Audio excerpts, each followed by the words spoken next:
Well, you're welcome to the sports segment. My name is Benedict Owusu. A lot happened last night in the UEFA Champions League, and of course, Liverpool, what is scare it was 3-3 at a point with Red Bull Salzburg, and Mohamed Salah stepped up to score the winning goal for the side as they won by 4-3. Also, Barca at home came from a goal down to beat Inter Milan by 2-1. We'll show you highlights of those matches plus other matches that I played last night and build up to what's going to happen tonight in the UEFA Europa League. Manchester United, Arsenal all involved in that competition. But we'll start here on local listening. All aspirants for the Ghana Football Association elections will know their fate today, with the vetting committee set to release the results of the qualified candidates. Now, the committee vetted in all 52 aspirants for the presidency, executive council, as well as the regional associations. And one of the presidential aspirants, that's Wilfred Kwaku, launched his policy document titled Reforming Ghana Football yesterday. Here are excerpts of his speech.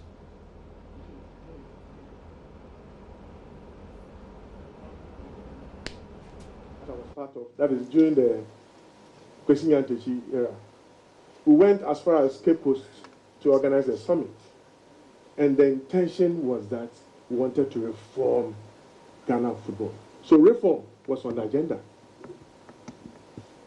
When Anna's expose was shown June 6th, 2018, it brought football to its knees. What was important in terms of lessons learned out of the analysis expose was that Ghana football will have to be reformed. So reform has never been out of the agenda of Ghana football.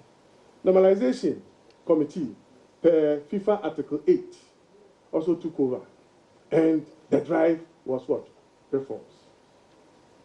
That is what motivated and pushed our campaign team to adapt the theme of our policy statement as well, reforming Ghana football. Nothing but reforms, because it's only reforms that can change the face of Ghana football. It may interest you to know that before we can do diligent work on the reforms to be embarked upon, there will be the need for us to put things in perspective. And that is what has warranted or what has occasioned the introduction of reforms into the game of football is very important. So that's aspirant Wilfred Kwaku Osei. We'll definitely hear more from him in our subsequent sports bulletins. But his campaign manager, Mr. J.F. Mensah, a former executive committee member of the GFA, was impressed with the presentation. I was impressed with the presentation. And like you know, I was part of the team that Brad prepared the document.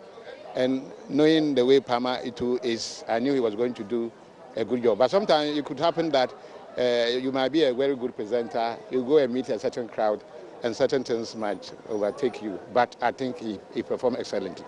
And from what I saw, the behavior of the people, the crowd, and their response and their gestures, I think people were very much pleased with his performance, and we thank God for that. I mean, what is that one thing that resonates with you from the policy documents that he gave out?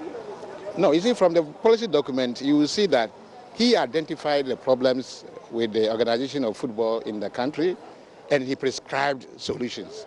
And that is what is important, because you find a situation whereby people will be promising a lot of things without actually identifying what is wrong with some aspects of our football and prescribing it. And that, for me, is very significant. So you think he stands a chance of winning? Oh, sometimes they say fear delegates. So for that reason, you don't know. But if the rounds we have made and the way people's response to this presentation, they are anything to go by, I believe that this is God's wish. I think we should not also forget that sometimes the God's wish should be supreme. If it's God's wish, I don't see how he will not be declared the winner.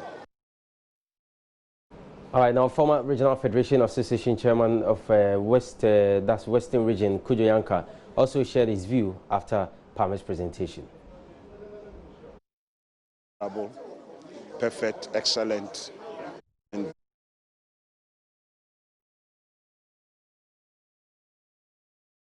you see that whatever he's saying is coming from him, and he's ever ready, prepared to do it. That is how I look at people when they are presenting a policy that they want to achieve. So this, of course, makes him win your heart and possibly For my heart, he can win my heart. But the voting, it's not time yet for me to decide who I'll vote for. Yeah. Everything he did here today for you was solid. Yes, he was solid. Everything was fine because the one thing he said that really made me happy was when he said this policy document, he's not going to implement it immediately. It has to go to Congress for approval. It means that he's thinking about the people he's doing the football with, that all of us should take the decision together. That's the key thing he said in his presentation. That has made me very happy. And that is what I'm preaching for. And that is what anybody who wins the election, we're going to force him to do. Away from the GFA presidential elections, the Black Queens will wrap up preparations today ahead of their third-round Olympic Games qualifier against Kenya on Friday. Now, the team are expected to hold their last training session today at the Awak Stadium, and Coach Mercy Tego, who has been training with the local components, is expecting at least 3 foreign players to join. So far, I'm expecting 3 more foreign-based players, Sharifa Smaila, Portia Boache, and Ernestina Bambila. She's even on her way. So I think so far so good. Fortunately, they are in competition already, so they are in good shape. So blending with them is not a big deal because they were playing here before they left just last year. They were all in camp. Most of these girls are from under 17 and under 20. So they are playmates, so they know each other. Playing a particular position, you need to be used to as a professional player. So they know each other. So I believe that blending them within 2 days will not be a problem.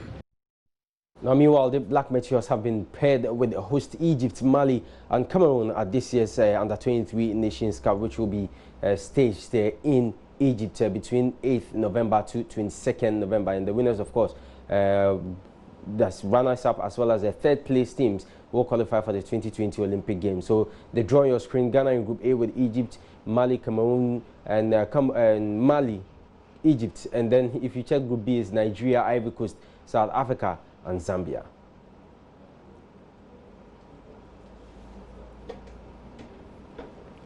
My name is Benedict Osei. That's how we end sports here on AM Show.